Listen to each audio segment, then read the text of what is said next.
ផ្លែពោតបារាំងអូក្រាត្រូវបានគេចាត់ទុកថាជាបន្លែដ៏ល្អបំផុតមួយសម្រាប់អ្នកជំងឺទឹកនោមផ្អែមដោយសារតែវាមានលក្ខណៈសម្បត្តិពិសេសក្នុងការជួយគ្រប់គ្រងជាតិស្ករក្នុងឈាមខាងក្រោមនេះគឺជាការវិភាគលម្អិតអំពីគុណសម្បត្តិនិងគុណវិបត្តិ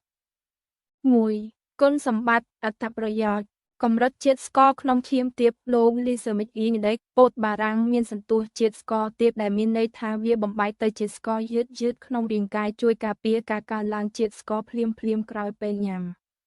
សម្បូរជាតិសរសៃ Fiber ជាតិសរសៃប្រភេទរលាយ Mucilage ដែលមាននៅក្នុងពោតបារាំងជួយពន្យាការស្រូបយកជាតិស្ករនៅក្នុងពោះវៀនដែលនេះជាកត្តាសំខាន់បំផុតសម្រាប់អ្នកជំងឺទឹកនោមផ្អែមជួយកាត់បន្ថយកូលេស្តេរ៉ុលជាតិសរសៃក្នុងពោតបារាំងមិនត្រឹមតែជួយស្ករទេប៉ុន្តែវាក៏ជួយកាត់បន្ថយកូលេស្តេរ៉ុលអាក្រក់ LDL ដែលជាហានិភ័យរួមសម្រាប់អ្នកជំងឺទឹកនោមផ្អែមផងដែរសារធាតុប្រឆាំងអុកស៊ីតកម្មវាមានផ្ទុកសារធាតុប៉ូលីហ្វេណុលដែលជួយកាត់បន្ថយការរលាកក្នុងរាងកាយនិងការពារកោសិកាពីការបំផ្លាញដែលបង្កឡើងដោយជំងឺទឹកនោមផ្អែម 2. គុណវិបត្តិនិងការប្រុងប្រយ័ត្នទោះបីជាវាមានប្រយោជន៍ខ្លាំងក៏ដោយក៏មានចំណុចមួយចំនួនដែលអ្នកជំងឺត្រូវយកចិត្តទុកដាក់ប្រតិកម្មជាមួយថ្នាំទឹកនោមផ្អែមប្រសិនបើអ្នកកំពុងប្រើថ្នាំ Metformin ត្រូវប្រយ័ត្នការសិក្សាខ្លះបង្ហាញថាពោតបារាំងអាចរំខានដល់ការស្រូបយកថ្នាំ Metformin ធ្វើឲ្យប្រសិទ្ធភាពថ្នាំថយចុះគួរពិគ្រោះជាមួយគ្រូពេទ្យមុនពេលបរិភោគក្នុងបរិមាណច្រើនជារៀងរាល់ថ្ងៃបញ្ហាតម្រងនោមអាល់កុលលេតពោតបារាំងមានផ្ទុកជាតិអាល់កុលលេតខ្ពស់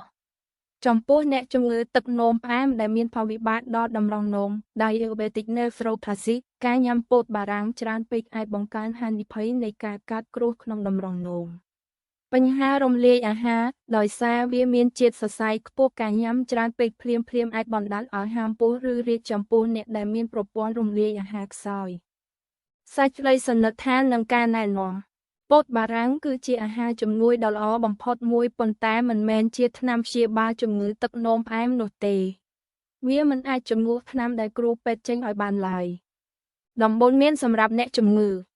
បរិមាណសមមាំញ៉ាំក្នុងបរិមាណមធ្យមមិនគួរញ៉ាំច្រើនហួសហេតុពេកទេ